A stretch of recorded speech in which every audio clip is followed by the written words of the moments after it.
Meus irmãos, eu convido para abrirmos a palavra de Deus em Lucas, no capítulo 13, versículos de 10 a 17.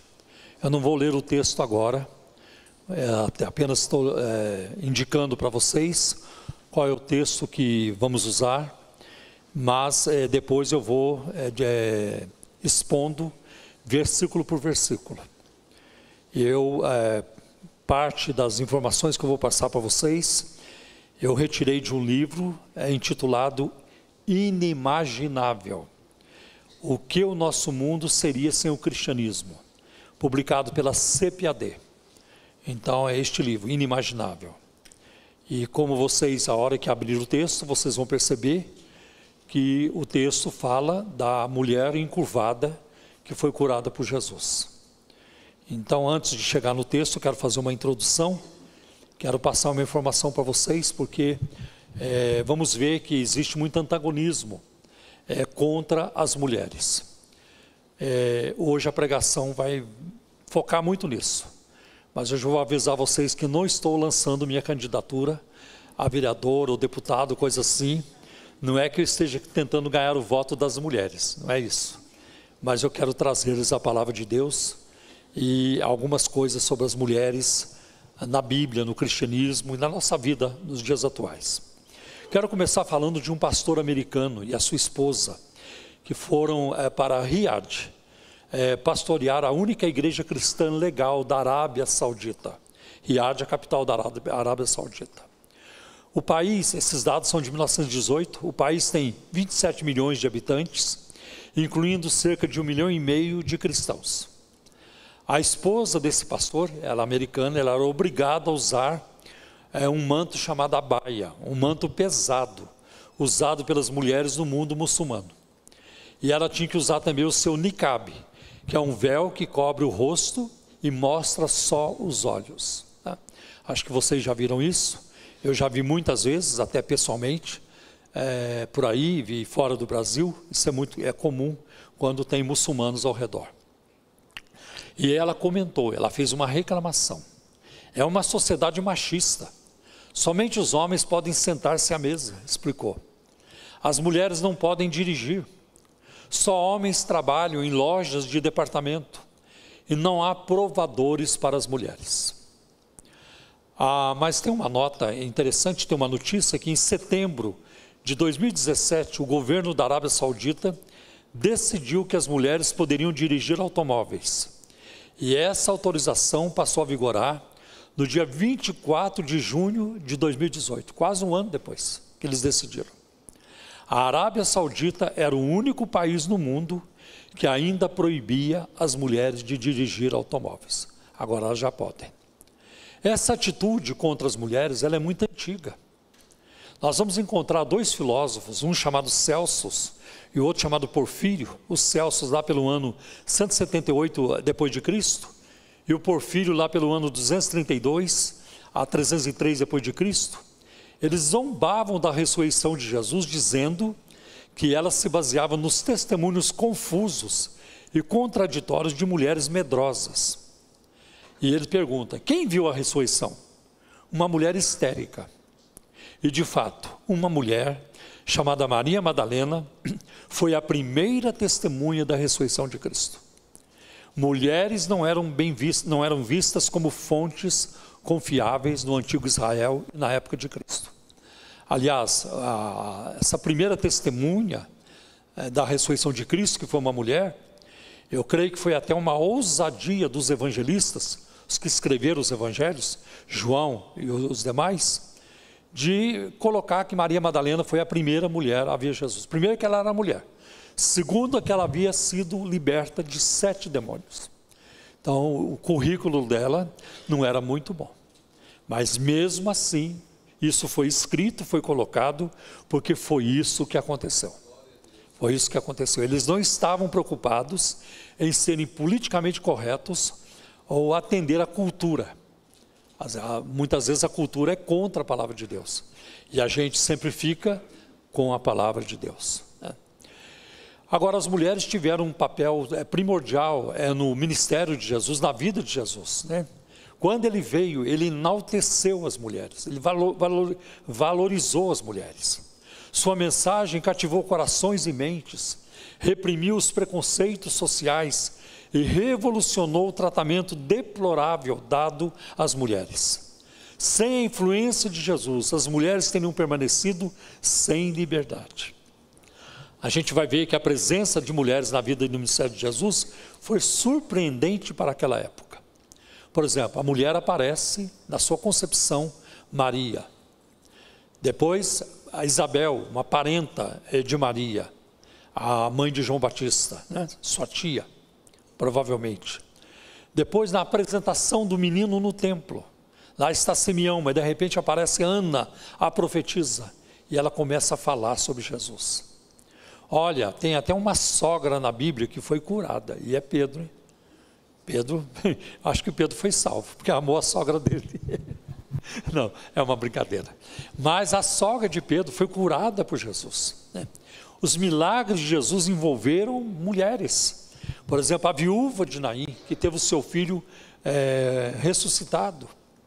Veja em João 8, como Jesus perdoa a mulher que foi pega em adultério. E veja Jesus quebrando barreiras sociais, culturais, quando ele vai falar com a mulher samaritana, em João capítulo 4, porque os samaritanos e os judeus não se falavam. E olha que mais interessante ainda, em Lucas capítulo 8, versículo de 1 a 3, são as mulheres que dão suporte financeiro para o ministério de Jesus. Que bênção, né? Veja ainda a mulher que tinha um fluxo de sangue, eu mencionei no início do culto, em Marcos capítulo 5. Jesus ensinou as mulheres, como ele ensinou Maria, a irmã de Marta e Lázaro, em Betânia. As parábolas de Jesus envolveram mulheres. Por exemplo, quando ele conta a parábola da dracma perdida, foi uma mulher que perdeu aquela moeda. E quando ele fala da parábola das 10 virgens, 10 mulheres estão envolvidas aí. E as mulheres estavam com Jesus na sua morte. Onde está Pedro, quando Jesus está pendurado na cruz? Onde está Bartolomeu? Onde está Filipe? Onde está essa turma? André?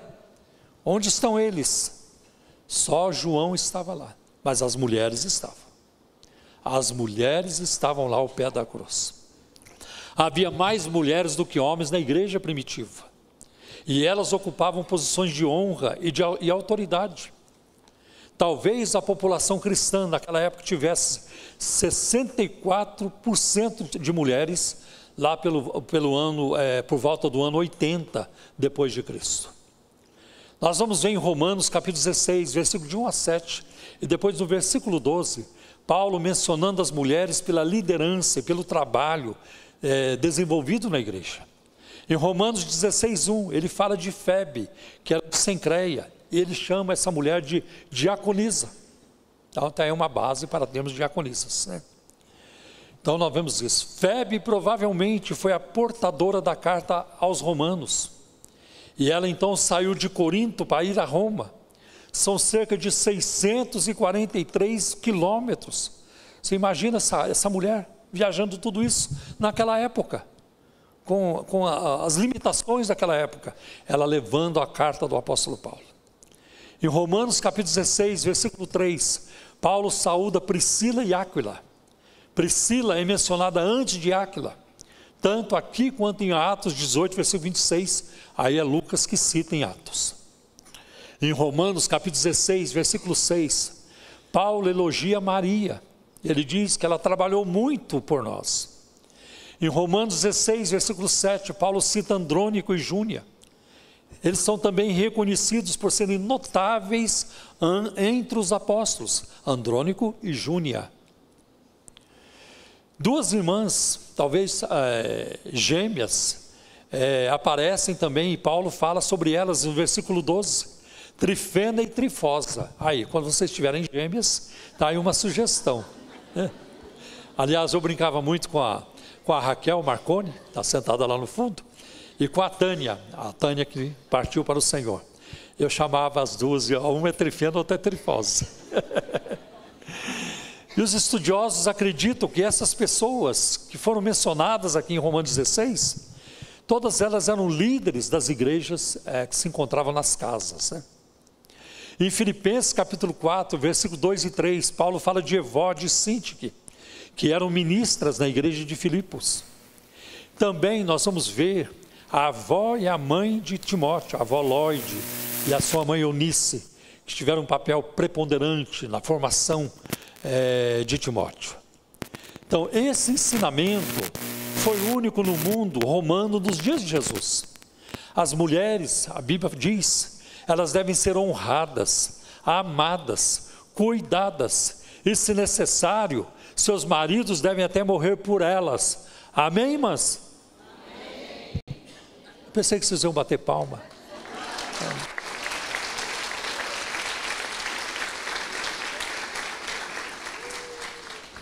Se isso não mexeu com vocês, nada mais mexe, com certeza. No versículo 10 está escrito: num sábado, Jesus estava ensinando numa das sinagogas.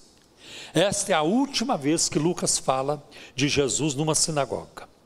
As autoridades estavam observando cada uma das ações de Jesus, esperando uma oportunidade para acusá-lo de alguma coisa. Estavam sempre vigiando Jesus.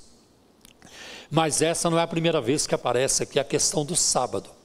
Por exemplo, em Lucas capítulo 6, versículo 5, a Bíblia diz que Jesus é Senhor do sábado. Em Lucas capítulo 6, versículo 6, diz que Jesus entrou numa sinagoga e curou um homem que tinha a mão direita ressequida. Essa cura aconteceu num sábado e numa sinagoga. E agora está acontecendo aqui no capítulo 13. Jesus vai numa sinagoga para curar uma pessoa. A ênfase é posta especialmente no fato de que esse milagre ocorreu no sábado. E é claro que tudo isso trouxe desconforto, porque eles estavam muito grudados na lei de Moisés, como acontece hoje com os sabatistas. E eu vou repetir, para o seu bem, para a sua segurança espiritual, nós não guardamos o sábado. Está errado guardar o sábado. É antibíblico alguém chegar e dizer: você tem que guardar o sábado, porque não há nada que a gente possa fazer para ser salvo. A salvação não é por obras. Você não vai para o céu porque dá o dízimo, entrega o dízimo, porque você dá oferta na igreja. Você não vai para o céu porque você visita um abrigo, ou porque, no meu caso, escreve um livro, no caso de muitos outros. Nós vamos para o céu por causa do que Jesus fez, e não por causa daquilo que a gente vem a fazer. Glória a Deus. Glória a Deus. O que nós fazemos impulsionados pela graça de Deus, pelo Espírito de Deus, pela gratidão. Nós temos desejo de ajudar. Nós queremos ajudar, porque o Espírito Santo move o nosso coração. É assim que nós participamos. Não é para ser salvo, é porque nós já fomos salvos. E o salvo, ele quer dar fruto. Nasceu, ele quer dar fruto. É muito importante isso. E eu quero dizer para vocês que não existe, marque bem as minhas palavras, não existe um só versículo no Novo Testamento que diz que o cristão tem que guardar o sábado. Nenhum você não vai encontrar. Você vai encontrar pessoas no Novo Testamento guardando o sábado, sim, porque eram judias, porque era um período de transição. Era um período de transição. Elas estavam saindo do judaísmo e vindo para o cristianismo. Era uma caminhada.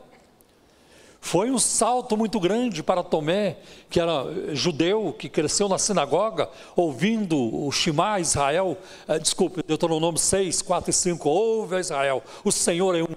E depois ele chegar diante de Jesus e dizer: meu Senhor e meu Deus. Foi um salto enorme. Então nós não guardamos o sábado por causa disso. É antibíblico, é errado. Isso não tem a ver com a palavra de Deus, tem a ver com heresias, com falsas revelações.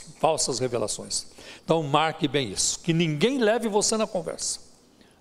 E se você tiver dúvida, vem falar comigo, me mostrar aonde que a Bíblia diz no Novo Testamento que você tem que guardar o sábado. Me mostre isso na Bíblia, porque você não vai achar. No versículo 11 diz assim: e chegou ali uma mulher possuída de um espírito de enfermidade, havia já 18 anos. Ela andava encurvada, sem poder se endireitar de modo nenhum. Eu já vi mulheres assim, já vi pessoas assim, mulheres, homens assim, que andam encurvado. Eu fico com pena, como é que aconteceu isso? Como é que a pessoa foi deixando? Mas eu não sou médico, não posso analisar do ponto de vista da medicina, não tenho conhecimento nenhum sobre isso. Mas eu fico com pena quando eu vejo uma pessoa assim. E essa mulher estava lá, a mulher encurvada. E aqui nós estamos lendo, porque Lucas é o único que relata esse episódio. Os outros evangelhos não trazem essa informação, não falam dessa mulher encurvada. Então nós temos aqui o olhar de um médico, de um pesquisador e de um homem de Deus, que era Lucas. Ele olhou e disse: eu acho que essa mulher está com escoliose. Eu acho que essa mulher está com um problema. Eu acho que a coluna dela aconteceu isso. Ele poderia fazer essa avaliação porque ele era médico. Mas ele não faz. Ele olha e diz: essa mulher está possuída de um espírito imundo. Jesus detectou aquilo. Então nós temos aí o olhar de um médico, né? E também a enfermidade dessa mulher não foi causada por seu próprio pecado, mas por um poder maligno. Lembra quando Jesus foi curar o aleijado, o coxo lá em Marcos 2, os companheiros colocaram ele pelo telhado, chegou diante de Jesus, a primeira coisa que Jesus falou para aquele homem: perdoados estão os teus pecados. Mas para essa mulher Jesus não falou: mulher, seus pecados estão perdoados. Falou nada disso. Então isso não é resultado de pecado. Sim, tem doença que é resultado de pecado, tem doença que é colheita, mas tem muita doença que nada tem a ver. Nem toda doença é do diabo. A enfermidade da mulher não foi causada pelo seu próprio pecado, mas por um poder maligno. E a sua enfermidade devia ser muito dolorosa, como ocorre em tais condições que afetam a coluna vertebral. Lá em Minas fala escadeira, né? É a coluna vertebral. O texto fala sobre a crueldade do sofrimento humano. Ela sofreu muito por 18 anos. É um período muito longo. Jesus diz no versículo 16 que ela havia sido presa por Satanás, o adversário, por 18 anos. Vivia numa prisão dessa. Não parece que ela estava possuída por demônios, pois Jesus não expulsa um demônio. Mas ele diz que ela está presa por Satanás. Veja, meus irmãos, a destruição que o inimigo pode causar na vida de uma pessoa não deve ser subestimada. O estrago que ele faz é muito grande. Se você olhar, por exemplo, no campo das drogas, cocaína e outros, a destruição é tremenda, é enorme. Tanto que eu costumo dizer que só existe uma coisa pior do que droga: o inferno. Porque a droga destrói demais e rapidamente.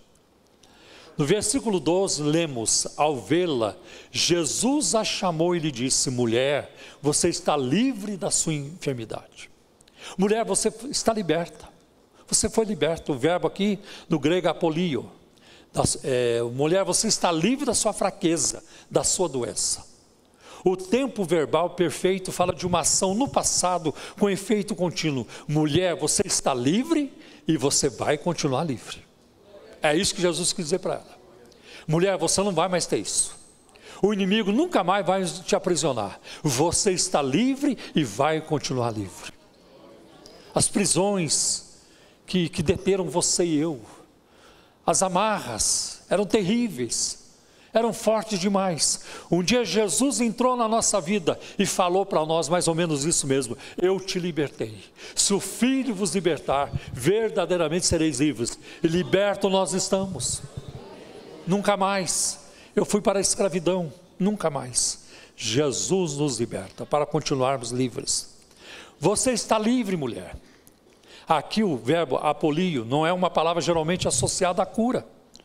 Seu significado geral é libertar ou mandar embora. Está relacionada a uma palavra, um verbo li ou luo, usada 2 vezes no nosso texto por Jesus. No versículo 15, é desamarrar um boi ou um jumento. E no versículo 16, libertar da escravidão. É o mesmo verbo. Então, no seu primeiro sermão na sinagoga, isso aconteceu lá em Lucas capítulo 4, quando Jesus vai à sinagoga lá em Nazaré, ele faz uma declaração. Isso está em Lucas 4, versículos 16 a 21. Está escrito assim: Jesus foi para Nazaré, onde havia sido criado. Num sábado, entrou na sinagoga, segundo o seu costume, era um bom costume, e levantou-se para ler. Então lhe deram o livro do profeta Isaías, e abrindo o livro, achou o lugar onde está escrito: o Espírito do Senhor está sobre mim, porque Ele me ungiu para evangelizar os pobres, enviou-me para proclamar liberdade aos cativos, e restauração de vista aos cegos, para pôr em liberdade os oprimidos, e proclamar o ano aceitável do Senhor.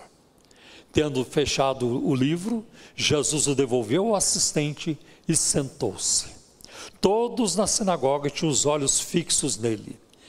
Então Jesus começou a dizer: hoje se cumpriu a escritura que vocês acabaram de ouvir. Eu vim para libertar os cativos. E foi isso que Jesus fez. Vocês se lembram da leitura inicial do culto hoje que eu fiz em Marcos 6? Que as pessoas colocavam os enfermos nas praças, queriam pelo menos tocar nas vestes de Jesus. Ele veio para isso. Para confirmação, nós vemos Pedro dizendo em Atos capítulo 10, versículo 38. Pedro diz que Deus ungiu a Jesus de Nazaré com o Espírito Santo e com poder. E ele andou por toda parte, fazendo bem e curando todos os oprimidos do diabo, porque Deus era com ele. Eu creio que o Brasil tornou-se uma nação cativa de Satanás. Eu creio que o diabo tem as rédeas da nossa nação de muitas formas, não 100%, mas de muitas formas. E eu creio que a nossa única esperança é Jesus. A única esperança para a nossa nação está no Evangelho da graça de Deus. No versículo 13 encontramos: e impondo-lhes as mãos, ela imediatamente se endireitou e dava glória a Deus. Ela não tinha motivo para glorificar a Deus, ela achava, mas agora ela estava dando glória a Deus. Veja a cura da mulher. A cura dessa mulher revela a compaixão de Jesus, revela o seu poder, porque se ele tivesse compaixão e não tivesse poder, a cura não seria feita. E se ele tivesse poder, mas não tivesse compaixão da mulher, também não ia curar. É preciso amor, é preciso compaixão e poder, e Jesus tinha os dois. Aqui está essa mulher curvada e encurvada na sua aflição. E ela ficou assim, não por envelhecimento, ou por doença, mas por um espírito maligno. E olha o que Jesus faz. Primeiro, Jesus a viu. Ele viu essa mulher. Ele tinha os olhos de compaixão e a viu. Ele não a ignorou. Ele viu. Eu quero muito que a ICT seja um lugar onde você seja visto. Eu quero que você seja visto. Quero ver você. Os irmãos que estão aqui precisam ver um ao outro. Quando nós apresentamos visitantes, é muito importante que você cumprimente o visitante. Não importa, vai lá, dá um aperto de mão. É muito importante dar as boas-vindas. Nós precisamos enxergar um ao outro. Então eu quero que a ICT seja o lugar onde você seja visto. Mas eu quero também que a ICT seja o lugar onde você seja respeitado. Nós queremos respeitar você. Nós não expomos as pessoas.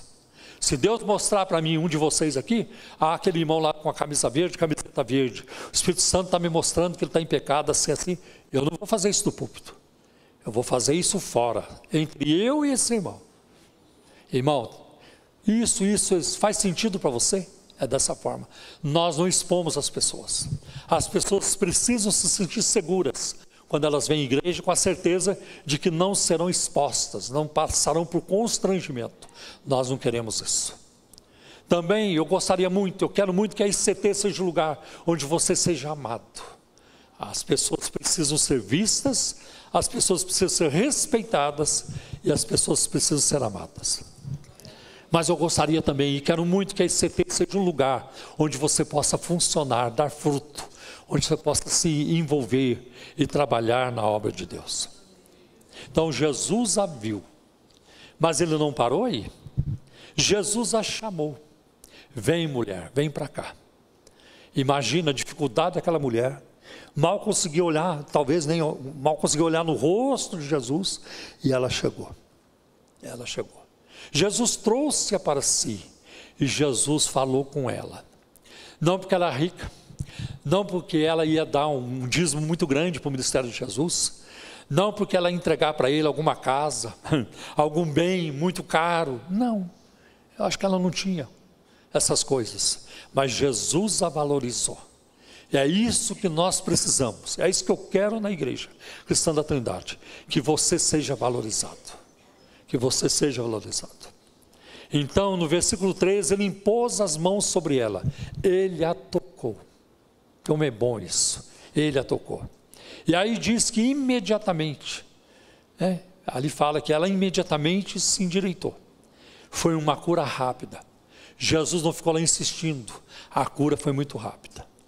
E no versículo 14 está escrito assim: o chefe da sinagoga, indignado por ver que Jesus curava no sábado, disse à multidão: há 6 dias em que se deve trabalhar, venham nesses dias para serem curados, mas não venham para ser curados no sábado.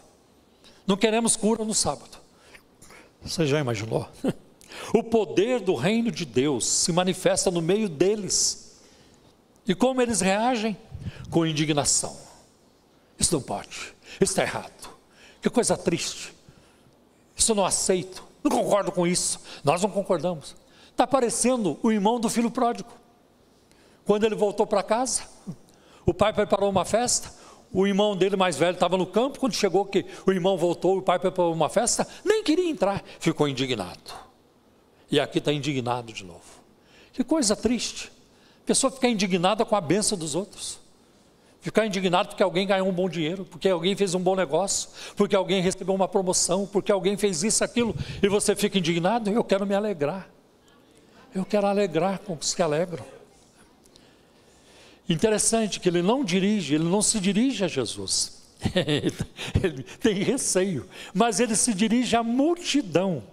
Olha aqui, o versículo 14, o chefe da sinagoga, indignado por ver que Jesus curava no sábado, disse à multidão, ele devia dizer a Jesus, mas ele não teve coragem de falar para Jesus, ele se dirige à multidão e não a Jesus, e dando uma indireta para Jesus, está dando indireta, não conseguiu falar diretamente com Jesus, ele manda uma indireta, como se ele estivesse dizendo, Jesus, guarda os seus truques para outro dia, mas não para o sábado, alguma coisa assim.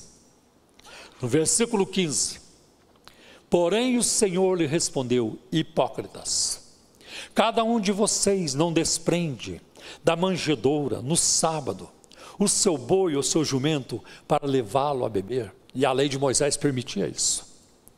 Jesus usou aqui o termo hipócrita, que ele usou muitas vezes para os líderes religiosos, você vai ver isso principalmente em Mateus capítulo 23. A palavra hipócrita significa um ator de teatro que atuava usando uma máscara. Ele finge ser algo que não é, que não é. Então Jesus diz isso para este homem: você é um hipócrita, porque você desamarra os seus animais que estão presos para lhes dar água, para cuidar das necessidades dos seus animais. Não deveria se importar com esta mulher que está presa e que ela seja desamarrada, solta e liberta? A hipocrisia deles é que eles se importam mais com os direitos dos seus próprios animais do que com o sofrimento humano. É muito complicado quando uma igreja coloca mais valor na instituição do que na pessoa. Tem uma denominação aí, tem uma igreja aí, muito poderosa, vocês conhecem, que ela faz isso. Os pastores são escravos. Eles são escravos. Tá?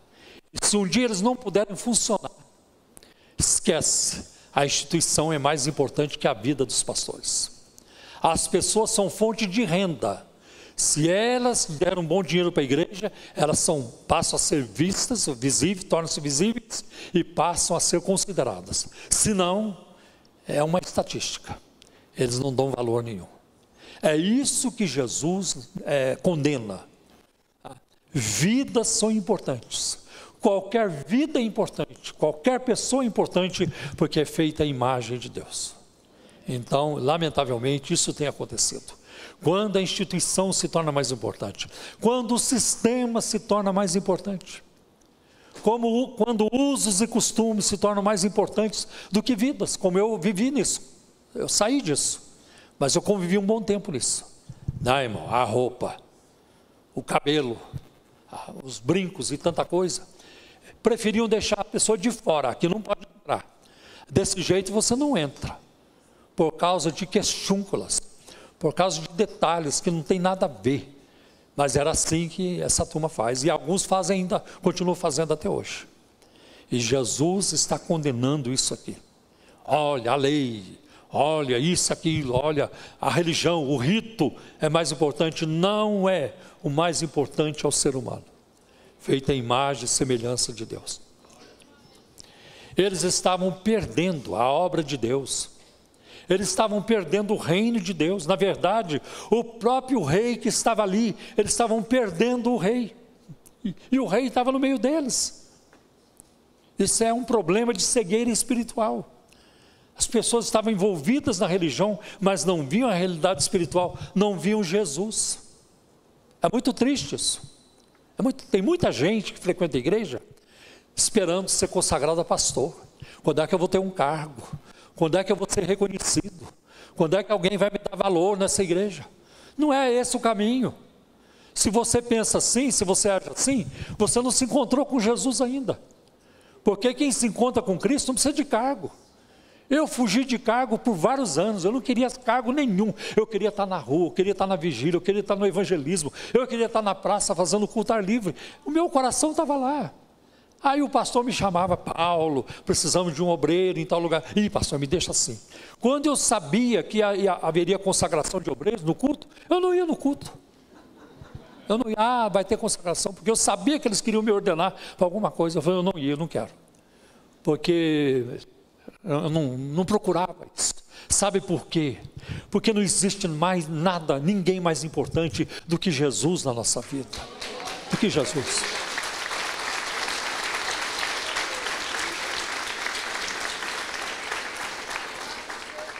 Um cargo de pastor não vai saciar você, um título não vai saciar, não sacia. Quem sacia é Jesus. Sirva a Deus. Quando você morrer, alguém vai escrever lá no caixão: pastor fulano de tal, bispo fulano de tal. Não, doutor fulano de tal. É carne podre. Morreu, é carne podre. É isso que significa a palavra cadáver, vem do latim, carne dada aos vermes. Acabou. Então, que Cristo seja a fonte do nosso contentamento, né, da nossa realização. A escravidão do chefe da sinagoga era pior do que da mulher. A escravidão da mulher afetava apenas o seu corpo, mas a escravidão dele acorrentava sua mente e o seu coração. E ele estava tão preso e cego pela tradição, que ele acabou se opondo a Jesus, lutando contra Deus. Como é que pode um negócio desse? Se opondo a Jesus, criticando Jesus, mandando indireta para Jesus. É muita cegueira. E no versículo 16, por que motivo não se devia livrar deste cativeiro em dia de sábado esta filha de Abraão, a quem Satanás trazia presa há 18 anos? E vocês vão perceber, nós percebemos que no final, Jesus confere à mulher um status de dignidade. Ela é uma filha de Abraão, ela não é uma filha do diabo. Ela ficou presa por Satanás por 18 anos, mas ela nunca foi uma filha de Satanás, ela é uma filha de Abraão. É um grande status. E Jesus estava dizendo: essa mulher tem uma aliança com Abraão. Foi isso que aconteceu lá em Lucas 19, em Jericó, no versículo 9, quando Jesus encontrou com Zaqueu e o povo todo indignado, porque Jesus se envolveu com Zaqueu. Ele disse: esse também é filho de Abraão. E a gente tem dificuldade para acreditar nisso. Quem pensa diferente de nós, quem age diferente, a gente tem uma dificuldade muito grande de paz, de ter paz a respeito disso. E no versículo 17 diz: tendo Jesus dito estas palavras, todos seus adversários ficaram envergonhados. Entretanto, o povo se alegrava por todos os feitos gloriosos que Jesus realizava. Dá a impressão que ele fez mais coisa, todos feitos gloriosos. Então você vê qual é o destino dos adversários de Jesus. Qual é o destino daqueles que se opõem a Jesus? Vergonha. O destino é ficar envergonhados. Este, meus irmãos, é um dos muitos exemplos dos evangelhos em que Jesus demonstra sua compaixão por pessoas feridas e seu poder de trazer cura, restauração e perdão para as suas vidas. Essa compaixão também deve ser verdadeira para nós. Devemos ter compaixão dos deficientes, dos que estão doentes, dos que têm necessidades. Sejamos como Jesus, tenhamos olhos para ver aqueles com necessidades e vamos ministrar a eles da maneira que nós pudermos. Vamos fazer o que nós pudermos. A cura desta mulher é um exemplo de Jesus trazendo liberdade aos oprimidos. E essa é a última vez em Lucas que Jesus prega numa sinagoga. De agora em diante haverá uma crescente escalada de conflito entre Jesus e os líderes religiosos que culminará na cruz. A cura desta mulher demonstra o poder de Jesus, o rei, e o poder do reino de Deus em ação. Jesus sugeriu que seus críticos correm o risco de ajudar Satanás em seu reinado de escravidão. E como é que termina? Termina com as pessoas se regozijando por todas as ações gloriosas feitas por Jesus. Aonde Jesus está, sempre termina em alegria. Termina em alegria. E aonde? Amém.